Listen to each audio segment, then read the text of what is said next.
Assalamualaikum warahmatullahi wabarakatuh. Baiklah, saya mulakan dengan serangkap pantun.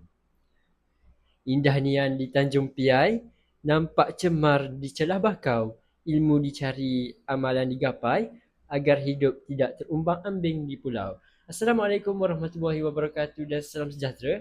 Selamat pagi saya ucapkan kepada Ustaz Ashraf dan juga rakan-rakan seperjuangan serta penonton maya sekalian. Saya, moderator anda pada hari ini, Amirul Asri, bersama dua rakan karib saya, iaitu Saudara Zaim dan juga Saudara Khairul, iaitu merupakan panel pertama dan juga panel kedua, akan mengupas satu mauduk forum yang cukup jelas, dekat di hati kita, namun saya yakin masih menimbulkan banyak persoalan dalam minda kita semua. Jadi apakah tajuknya? Tidak lain dan tidak bukan Kemeluk Politik Semasa, Manifestasi Integriti Berlandaskan Siasah Islamiyah. Jadi saya kira sebelum kita menongkah lebih jauh, mari kita berkenalan dengan para panel kita dahulu. Pada pertama, bagaimana khabar anda hari ini? Adakah anda baik? Okay. Alhamdulillah, hari ini diberi keizinan Allah Ta'ala untuk sihat hari ini. Dalam keadaan baik, sihat Alhamdulillah. Okay, saya nak panggil saudara apa ya? Okay, nama saya Ahmad Zaim. Boleh panggil saya Zaim sahaja. Saudara Zaim boleh. Zaim sahaja. Zaim sahaja. Zaim. Okay. Baiklah, terima kasih saudara Zaim. Manis senyumannya.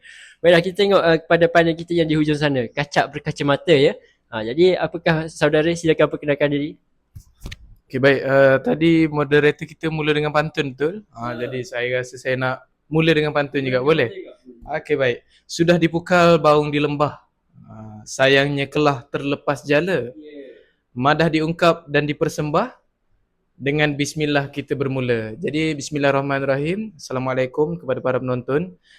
Saya Khairul Nizam bin Mistam, tapi lagi orang kata mudah dipanggil Kai. Jadi terima kasih saudara Asri kerana sama-sama menjemput saya untuk menjadi panel kedua hari ini. Jadi insyaAllah lah kita akan mengupas topik kita pada hari ini dengan lebih mendalam sebentar lagi. Terima kasih saudara Kai dan juga saudara Zaim. Nampaknya dua-dua ahli panel kita hari ini sememangnya tidak sabar untuk bersama-sama forum mengupas tajuk kita pada hari ini. Jadi hadirin sekalian, kita pergi dulu. Seperti mana orang kata, politik ini sering disalahertikan sebagai medan pergelutan kuasa semata-mata. Namun sebenarnya banyak lagi istilah ya dalam politik ini. Dalam Islam itu sendiri, politik ataupun siasah syariah adalah seni mengurus urusan manusia berdasarkan syariat bagi memastikan keadilan tertegak. Jadi panel pertama kita, Saudara Zaim, sebagai pembuka selera forum kita hari ini, bolehkah saudara huraikan definisi maksud yang berkaitan dengan syariah siasah ini dengan lebih mendalam supaya penonton banyak kita faham tentang skop perbincangan kita. Silakan saudara. Okey, terima kasih kepada saudara Asri. Okey, sebelum kita pergi yang lebih dalam, izinkan saya sebagai panel pertama untuk menerangkan terlebih dahulu definisi untuk perbincangan kita pada hari ini. Okey, secara etimologinya, siasah ini berasal daripada perkataan saya yasusu yang bermaksud mengurus dan mentadbir. Jadi, Imam Al-Ghazali pernah menyebut bahawa agama dan kekuasaan adalah saudara kembar. Agama dan kekuasaan ini adalah saudara kembar, maknanya rapatlah. Jadi, agama adalah asasnya. Agama sebagai asas, manakala penguasa adalah penjaganya. Siapa penguasanya? Siapa penguasa kita? Allah SWT. Okey. Jadi, sesuatu yang tiada asas dan ia akan runtuh, dan sesuatu yang tiada penjaga akan hilang. Jadi, Allah kata, yang dimaksud agama kita ni ada asas, dan sesuatu yang tak ada asas ni akan runtuh, dan yang tak ada penjaga akan hilang. Sebenarnya penjaga kita Allah. Jika tak ada Allah jaga, hilanglah agama kita. Seterusnya, siasah syariah secara teknikalnya bermaksud tindakan pemerintah terhadap sesuatu perkara dari kemaslahatan umum, walaupun tiada dalil yang khusus dan terperinci, selagi ia tidak bercanggah dengan prinsip umum syariat. Jadi buktinya, kepimpinan Khulafa Ar-Rasyidin yang membagaikan kaedah tadbir urus mengikut keperluan zaman menunjukkan Islam ni waqiah. Apa itu waqiah? Waqiah ini dah realistik. Okey, jadi kita telah maksudnya dahulu pun telah membuktikan bahawa kepimpinan Khulafa Ar-Rasyidin ini membuktikan bahawa agama Islam realistik, dekat dengan diri kita maksudnya. Okay, macam itulah definisi yang saya bagi untuk pada forum kita pada kali ini. Baiklah saudara Zaim, mantap sekali huraian yang dinyatakan sebentar tadi. Menarik, saya tertarik dengan contoh yang dinyatakan oleh Khulafaur Rasyidin, pentadbiran politik yang ikut berzaman. Namun saya yakin dan percaya pendapat panel kedua kita, saudara Kai, mesti berbeza dengan saudara Zaim. Jadi saya rasa saya nak tanya saudara Khairul, apa pula pandangan saudara tentang matlamat utama sistem politik Islam ni? Okey, baik. Kita menambah balik apa yang saudara Zaim katakan tadi. Saya memang setujulah dengan pendefinisian utama untuk politik dalam Islam tu sendiri. Okey, baik. Namun begitu, kalau kita sekarang tengok isu-isu di media sosial dan sebagainya, mereka menganggap bahawa agama dan politik ni tidak boleh disatukan. Mereka anggap bahawa agama adalah agama dan politik ni perlu berbeza. Sebab apa? Mereka memandang ekonomi semata-mata, mereka memandang pembangunan negara tanpa melihat aspek-aspek yang ditekankan.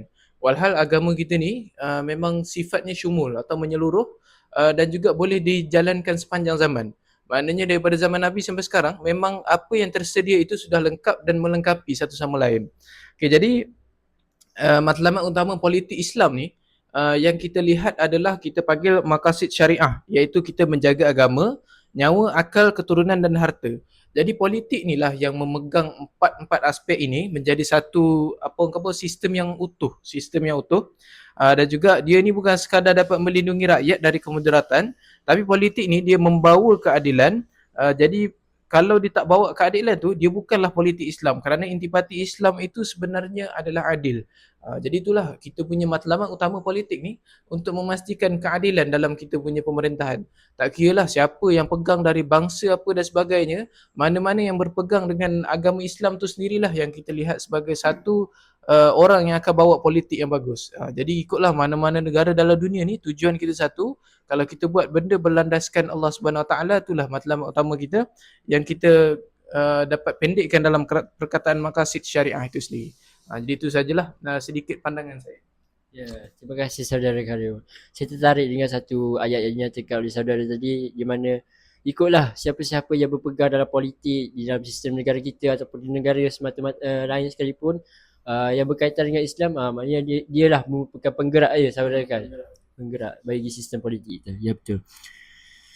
Baiklah, sekarang kita beralih kepada pusingan kedua, iaitu kita akan mengupas apakah isu politik di Malaysia. Kalau tadi kita dah tengok apa itu yang dimaksudkan dengan politik, saudara Zaim juga telah nyatakan tadi bahawa Sasa Ayat Susu maksud berasal politik itu sendiri daripada Imam Ghazali, Khalifah, dan juga saudara Khairul telah menyatakan tentang maqasid syariah dan orang yang berkelayakan untuk memegang politik. Sekarang kita beralih kepada pusingan kedua tentang isu politik di Malaysia. Jadi hadirin dan hadirat sekalian, nadi kepada perbincangan kita hari ini, apabila kita menyebut tentang politik di Malaysia, kita tidak dapat lari daripada memperkaitkan dengan integriti dan moral. Apa itu integriti? Integriti ni ialah kejujuran. Apa itu moral? Moral itu adalah akhlak kita.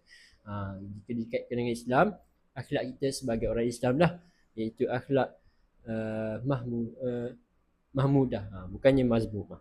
Jadi politik ni sepatutnya menjadi wadah untuk membantu rakyat. Namun kadang-kadang tanpa kita sedar, ianya dicemari oleh virus yang merosakkan sistem politik itu sendiri. Saya ingin mulakan dengan saudara Zaim. Okey. Kita ambil isu senang lah, isu rasuah. Rasuah seringkali menjadi tajuk utama di dada-dada akhbar dan media sosial. Jadi bolehkah saudara Zaim huraikan dengan lebih mendalam bagaimanakah penyakit rasuah ni boleh meruntuhkan sesebuah sistem siasah atau politik Islam? Kalau boleh berikan bukti dan contoh supaya penonton kita ni mudah fahami. Silakan saudara. Okay, terima kasih kepada saudara moderator, saudara Asri. Okay, berkaitan isu rasuah ni. Okay, isu ni isu besar sebenarnya. Walaupun kadang-kadang kita tengok benda tu kecil je. Bermula dengan kecil je. Sekecil-kecil rasuah boleh meruntuhkan sesebuah negara. Okay, jadi satu soalan yang sangat provokatif dan penting untuk kita sama-sama renungkan dan bincangkan. Okay, dalam sistem politik Islam, pemimpin adalah pemegang amanah Allah. bukannya pemilik kuasa mutlak. Jadi pemimpin ni hanya pegang amanah Allah dan janji, bukannya mereka berkuasa mutlak untuk betul-betul pemimpin benda tu. Dia menjalankan amanah kepada Allah.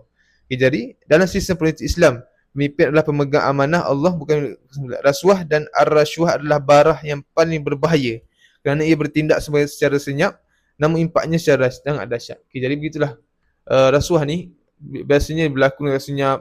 Kita tak tahu pun. Padahal benda tu kecil je, kadang kita tak sedar pun. Padahal benda tu yang mula-mula sikit demi sedikit yang akan meruntuhkan dan merosakkan sistem sesebuah negara. Jadi kalau bagi memudahkan lagi untuk pendengar untuk faham, saya bagi contoh lebih mudah ya. Jadi bayangkan seorang kontraktor yang tidak layak, tetapi dia memberikan sejumlah wang ataupun hadiah, dia katakan hadiah lah, kepada seorang pegawai politik dan yang mendapatkan projek pembinaan sekolah. Jadi apakah kesannya? Projek tersebut mungkin dibina dengan bahan yang berkualiti rendah kerana wang tadi telah habis digunakan untuk menyogok. Kerana wang tadi habis digunakan untuk menyogok untuk dapatkan projek itu. Dikatakan hadiah lah, padahal secara tak sedar ia adalah rasuah. Akhirnya bangunan sekolah itu tidak selamat dan murid-murid kita berada dalam bahaya. Kenapa? Kerana asas pembinaan pun tidak didedai oleh Allah. Gitu. Itulah rasuah. Ia memindahkan hak orang yang layak kepada orang yang tidak layak kerana wang ringgit. Jadi buktinya Rasulullah SAW bersabda dengan tegas dalam sebuah hadis yang mana diriwayatkan oleh Imam Al-Tirmizi, yang mana laknat Allah ke atas pemberi rasuah dan penerima apabila penerima rasuah. Mengapa semua laknat? Kerana rasuah menghapuskan keadilan, iaitu al-adalah. Kerana apabila rasuah menjadi budaya, integriti pemimpin akan hilang. Kenapa? Bila banyak terima rasuah, jadi integriti ni, kepercayaan orang terhadap pemimpin tersebut hilang. Sebab senang disogok oleh duit. Pemimpin tidak lagi berfikir tentang bagaimana nak bantu rakyat miskin, tetapi mereka hanya berfikir bagaimana nak penuhkan poket sendiri. Dalam jangka masa yang panjang, jika rasuah ini berlarutan, ekonomi negara confirm pasti akan runtuh dan kepercayaan rakyat kepada sistem pemerintahan akan hancur sepenuhnya. Inilah krisis amanah yang paling besar dalam sejarah politik manusia. Itulah kesan politik yang kita jangkakan. Kita boleh kata ia start dari kecil dan kita tak sedar kadang-kadang, dan benda tu tak terkawal dan boleh meruntuhkan seluruh sistem pemerintahan negara kita. Saya kembalikan kepada saudara moderator. Baiklah, terima kasih saudara Zaim, panel pertama kita, atas penjelasannya yang sangat jelas lah saya kira. Jadi ingatlah ya, lu'ina Rasulullah SAW ar-rashi wal murtashi. Hadis riwayat At-Tirmizi. Sesungguhnya Rasulullah SAW ini melaknat, Allah Subhanahu Wa Taala melaknat pemberi rasuah dan penerima rasuah. Seperti mana kata saudara Zaim tadi, rasuah ni merupakan punca keruntuhan sesebuah integriti dan moral sesebuah kerakyatan itu sendiri. Kalau kita dalam sistem politik ni lah, maknanya bermula dengan kecil, makin lama makin besar masalah tu. Okay. Jadi Masya Allah, huraian yang sangat mendalam daripada saudara Zaim. Jadi rasuah ni kita faham bukan sekadar wang, tapi dia bermain dengan nyawa dan juga keadilan masyarakat. Okay. Jadi seterusnya kita beralih kepada saudara Khairul. Selain rasuah, kita tahu satu lagi fenomena yang membimbangkan dalam politik di Malaysia ialah krisis berkaitan dengan etika ataupun budaya fitnah dan perpecahan kaum. Besar juga isu ni. Jadi bolehkah saudara berikan pandangan saudara tentang isu ni dan juga berkaitan dengan siasah Islamiah, politik Islam itu sendiri. Silakan. Okey, baik. Terima kasih saudara Asri. Terima kasih juga saudara Zaim atas isu pertama sebentar tadi. Okey, jadi kalau Zaim sebentar tadi sentuh tentang keuangan, saya ni nak sentuh tentang satu soal jiwa dan adab. Iaitu bila isu ni berpunca daripada kita salah laksanakan konsep syura ataupun kita tak laksanakan dengan sepenuhnya. Okey, baik. Dalam politik Malaysia ni kita sering terperangkap dalam budaya polerasi. Mana kata kita ni lihat pihak-pihak yang bertelagah sanggup melakukan apa sahaja demi menjatuhkan lawan, termasuklah menggunakan fitnah dan provokasi melampau.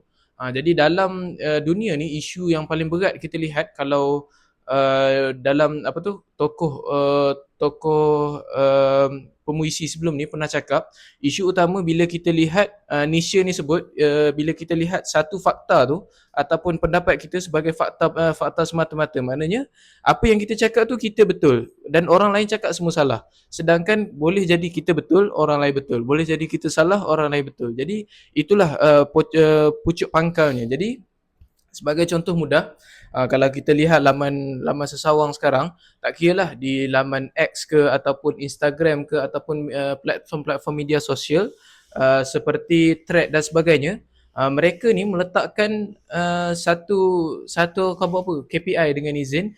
Mereka rasa yang bila berlaku satu isu terus nak kupas tanpa tabayun dan sebagainya. Bila ada satu perkara berlaku terus mereka hentam dan sebagainya. Jadi bila ada perpecahan yang sangat meluas ni, kita dapat lihat blok-blok besar dalam politik ni bila bergaduh sama sendiri, dia akan menunjukkan satu pembunuhan karakter tu. Jadi macam mana bila akibatnya masyarakat kita ni jadi berpecah-pecah.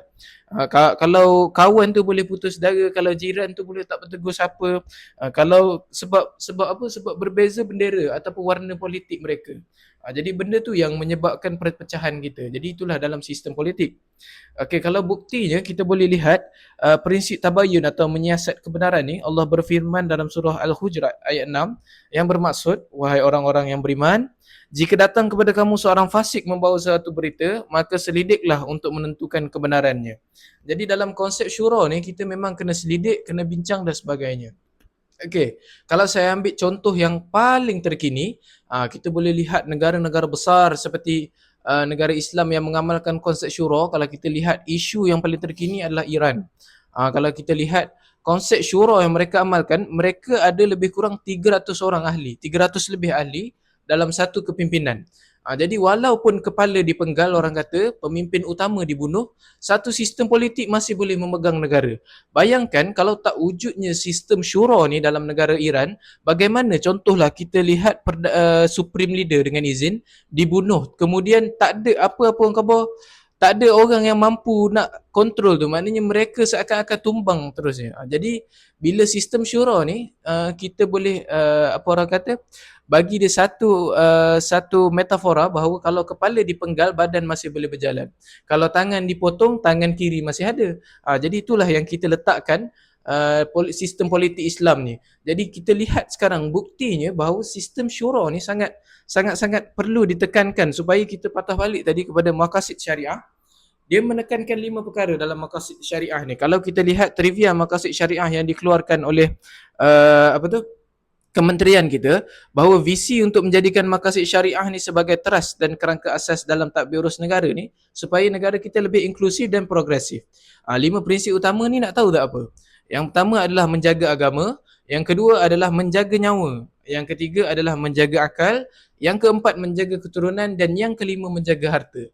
Jadi bukti yang kita telah hadapi sebelum ni, konflik Amerika dengan Iran dan sebagainya, membuktikan mereka menjalankan maqasid syariah dengan betul. Kalau di Malaysia mungkin kita tak adalah bukti yang kukuh, dan na'udzubillah kita harap tidak berlakulah perkara-perkara yang kita tidak diingini.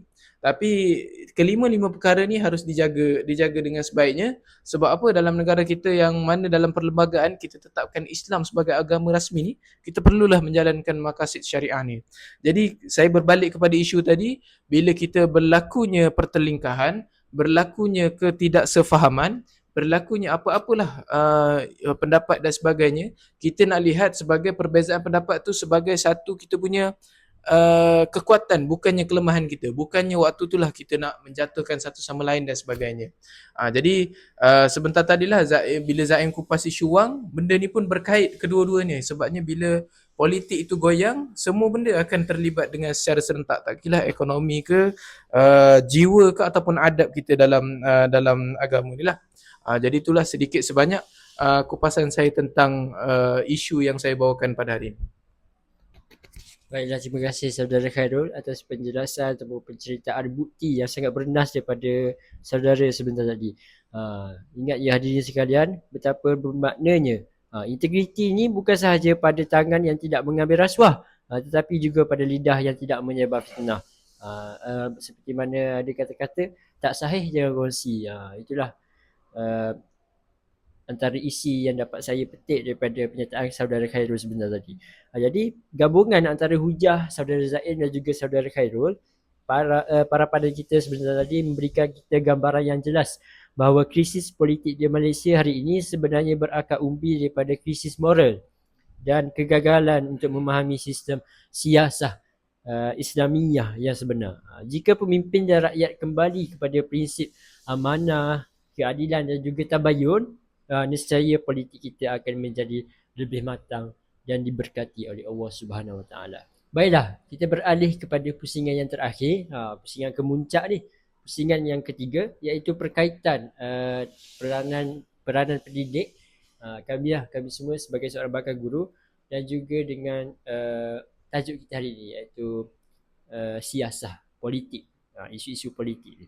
Jadi hadirin sekalian, berbicara kita tadi mungkin kedengaran sangat makro atau berada di peringkat tinggi. Namun sebagai bakal guru di IPG KDRI, kita harus sedar bahawa titik permulaan ataupun benih kepimpinan tu yang berintegriti itu tidak tumbuh secara tiba-tiba di parlimen, tetapi ia mula disemai di bangku sekolah rendah lagi. Jadi soalannya sekarang, bagaimanakah kita sebagai seorang bakal pendidik, khususnya guru pendidikan Islam ataupun bahasa Melayu lah, yang mahu menterjemahkan sistem politik Islamiah ni dalam bentuk yang paling mudah untuk difahami oleh murid berusia 7 hingga ke 12 tahun, iaitu sekolah rendah lah. Mungkin saya tengok saudara Zaim sudah tidak sabar untuk menyatakan pendapatnya. Jadi boleh tak saudara kongsikan kepada saya dari sudut pembentukan sasiah di sekolah rendah, macam mana itu saudara Zaim? Okay, terima kasih kepada saudara Asri. Okay, berbalik tentang apa yang saya ingin sampaikan tadi. Okay, sebenarnya bukan dalam konsep sekolah sahaja. Dalam konsep masyarakat pun kita membawa satu peranan utama, satu peranan yang akan kita bawa sebagai seorang guru. Dalam masyarakat pun guru dipandang. Okay, contohnya peranan yang kita bawa adalah sebagai qudwah hasanah. Apa itu qudwah hasanah? Suri teladan. Okay. Dalam masyarakat pun, dalam sekolah pun, kita sentiasa akan dipandang. Kita akan jadi contoh kepada saya cakap di sebuah masyarakat dan juga di sekolah kepada anak-anak murid kita sendiri. Okay, berkaitan dengan saudara Asri, kita menjadi kepada murid yang berumur 7 hingga 12 tahun kan. Okay, jadi murid di sekolah rendah ini adalah pemerhati yang sangat tajam. Jika kita bercakap soal amanah dalam politik, kita sendiri sebagai guru perlu menunjukkan amanah dalam perkara kecil. Okay, saya pun pernah mengalami praktikum sebelum ini. Jika saya dapat buktikan perkara ini, sekecil-kecil perkara kita lakukan pun mereka akan tengok. Mereka akan tanya, kenapa cikgu buat macam ni? Kenapa macam ni? Sebab mereka ini sosok yang kecil yang ingin belajar, yang ingin mengetahui kenapa macam ni, kenapa macam tu. Okay, jadi kita sebagai guru ni perlu tunjukkan contoh yang baik supaya mereka pun ikut contoh perbuatan yang baik yang kita lakukan. Okay, jadi sebagai contoh, apabila kita mengendalikan sebuah pilihan raya dalam kelas untuk pilih ketua kelas, nak pilih ketua kelas ni, kita perlu ajar mereka bahawa jawatan itu bukan tentang siapa yang paling popular, bukan siapa yang paling terkenal lah, dan bukan siapa yang paling kaya yang antara mereka. Okay, jadi bukan siapa yang boleh kaya yang boleh belanja mereka di kantin. Jadi kita boleh terapkan bahawa memilih ketua adalah proses memilih orang yang paling al-amin. Apa itu al-amin? Dipercayai.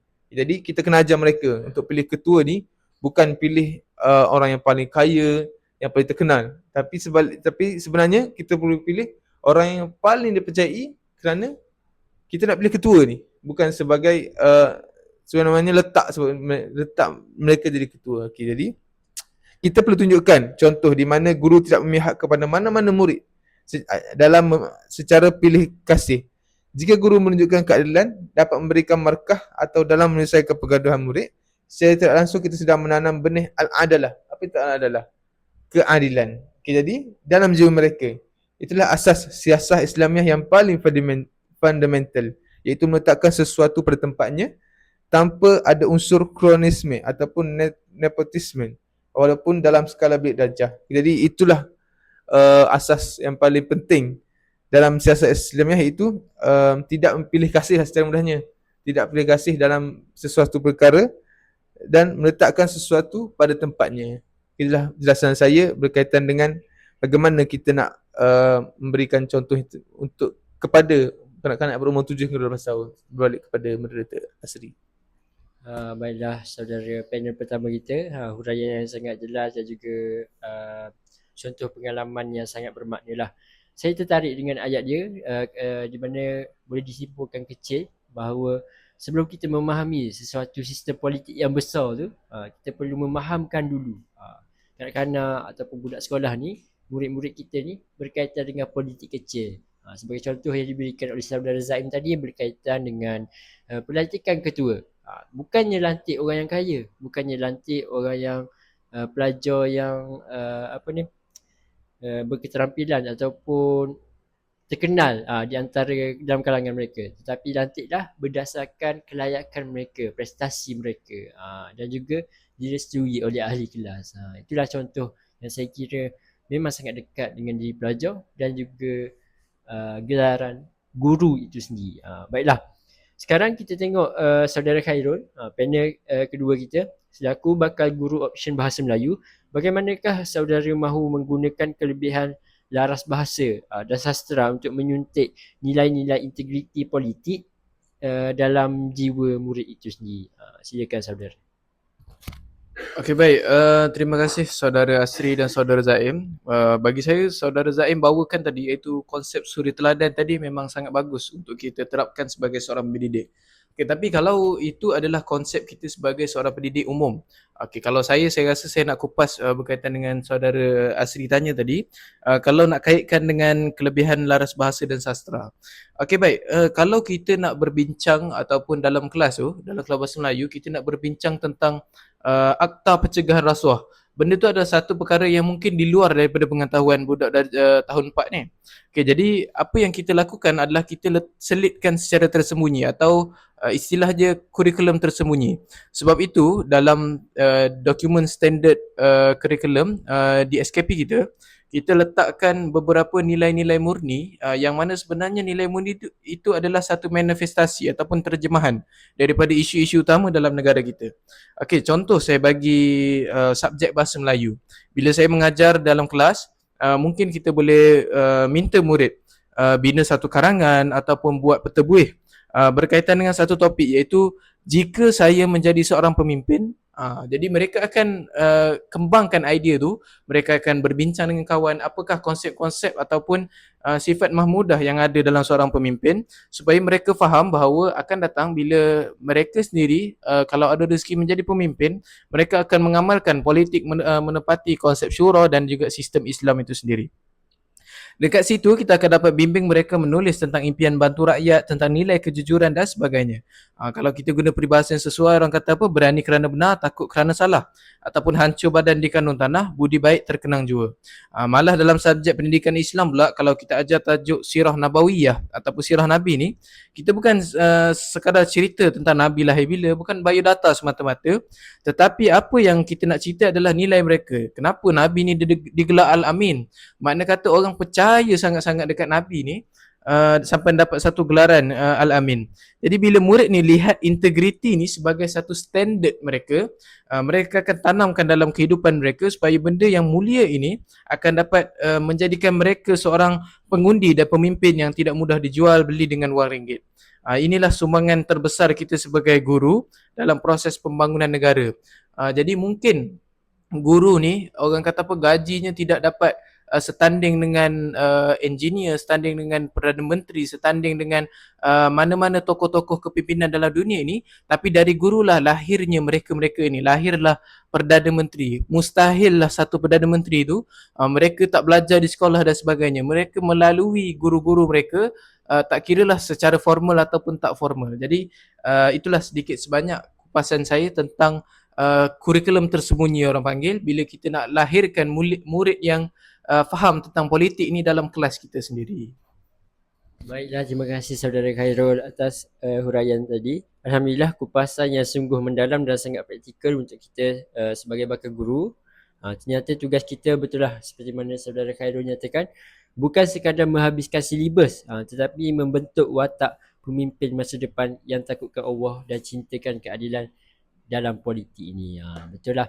Kalau tak adanya seorang guru, tak adalah Perdana Menteri. Tak adanya seorang guru, tak ada juga golongan politik yang adil dan saksama. Jadi hadirin yang dirahmati Allah sekalian, sebagai rumusan forum kita hari ini, saya moderator anda nak rumuskan bahawa politik dalam Islam ataupun siasah syariah ini adalah satu cabang ibadah. Jika ia dijalankan dengan penuh integriti, kejujuran, krisis rasuah dan moral yang melanda negara kita Malaysia pada hari ini sebenarnya adalah satu loceng amaran sebenarnya. Supaya kita kembali kepada sistem Islam yang lebih syumul, kepada konsep Islam yang asalnya. Jadi sebelum kami mengakhiri forum pada hari ini, kami ingin mengajak anda semua untuk menjadi sebahagian daripada perbincangan ini. Boleh lihat pada skrin di sebelah sana, skrin di sebelah kiri saudara Khairul, ada skrin sebelah sana. Terdapat sebuah kod QR. Boleh scan kat sana. Mohon kerjasama untuk scan QR tersebut supaya boleh bawa kepada ruangan Padlet kami semua. Dekat situ bolehlah berikan satu cadangan di mana apakah kualiti paling penting yang anda mahu lihat pada seorang pemimpin Malaysia pada masa hadapan. Jadi saya tinggalkan satu persoalan, boleh jawab dan tinggalkan di ruangan Padlet. Jadi segala maklum balas anda akan kami amatlah kami hargai kami hargai dalam forum kita pada hari ini. Jadi terima kasih untuk perhatian yang diberikan. Saya akhiri dengan serangkap pantun untuk forum kita pada hari ini. Mawar di taman, mekar mewangi, dipetik dara di hujung desa. Integriti dipupuk, negara disayangi. Islam dijulang sepanjang masa. Asik. Sekian sahaja daripada kami. Saudara moderator anda, saya Asri. Saya Zaim. Saya Kai. Yang baik itu datangnya daripada Allah Subhanahu Wa Taala dan yang kurang itu adalah kelemahan kami sendiri. Sekian, billahi taufiq wal hidayah. Assalamualaikum warahmatullahi wabarakatuh.